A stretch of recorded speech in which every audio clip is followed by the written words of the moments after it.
Renungan pagi untuk Baradae. Pada saat kamu lagi sarapan pagi ini di tahanan, renungkanlah apa kata abangmu ini. Abangmu ini, Hotman Paris, sudah 36 tahun dalam dunia praktek hukum. Saya punya indera keenam. Saya punya out of the box thinking. Jadi benar-benar turutilah saran saya ini.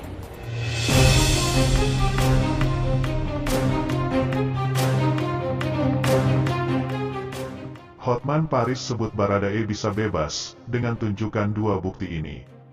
Usai dituntut 12 tahun penjara, Baradae semakin menjadi sorotan publik. Bagaimana tidak, tuntutan yang diberikan terhadap Baradae dinilai tidak adil, di mana seperti kita ketahui, Putri Chandrawati sebagai otak di balik terbunuhnya Brigadir J hanya dituntut 8 tahun penjara. Melihat hal itu, kini dukungan terus berdatangan terhadap Baradae, tak terkecuali pengacara kondang Hotman Paris. Hotman Paris mengatakan Baradae bisa bebas dengan tunjukkan dua bukti ini. Apa saja itu? Mari langsung saja kita simak ulasannya. Baradae divonis 12 tahun penjara atas kasus pembunuhan Brigadir J. Hotman Paris sebut, Baradae dapat bebas dengan menggunakan beberapa pasal yang ada di dalam Kitab Undang-Undang Hukum Pidana (KUHP) yang menjelaskan tentang hal tersebut. Pengacara kondang Hotman Paris menyebut Baradae dapat bebas dari kasus yang menjeratnya berdasarkan pasal-pasal yang terdapat dalam KUHP itu sendiri. Pasal-pasal yang terdapat dalam KUHP itu sendiri disebut oleh Hotman Paris dapat membebaskan tuntutan hukum yang menjerat Baradae dalam kasus pembunuhan Brigadir J. Undang-undang yang terdapat dalam KUHP itu sendiri disebut oleh Hotman Paris sebenarnya dapat menjadi dasar untuk membebaskan Baradae dari tuntutan hukum yang menjeratnya. Disebutkan oleh Hotman Paris bahwa Baradae dapat bebas dari tuntutan hukum yang menjeratnya dengan menggunakan pasal 48 KUHP. Baradae bisa memakai pasal 48 KUH pidana, yaitu dia melakukan penembakan karena pengaruh paksa, sebut Hotman.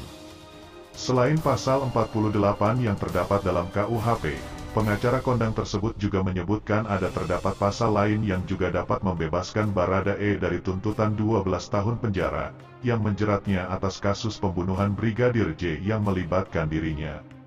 Atau memakai pasal 51 yaitu karena perintah jabatan, ungkapnya. Kedua pasal dalam KUHP tersebut dikatakan oleh Hotman Paris, seharusnya dapat membebaskan atas hukuman 12 tahun yang diterima Baradae dari kasus pembunuhan Brigadir J yang dijatuhkan oleh hakim terhadap dirinya. Hotman juga menyebutkan dengan berdasarkan kedua pasal tersebut di atas, dapat membebaskan seseorang walau dirinya telah melakukan pelanggaran hukum yang dikarenakan dari adanya unsur pemaksaan.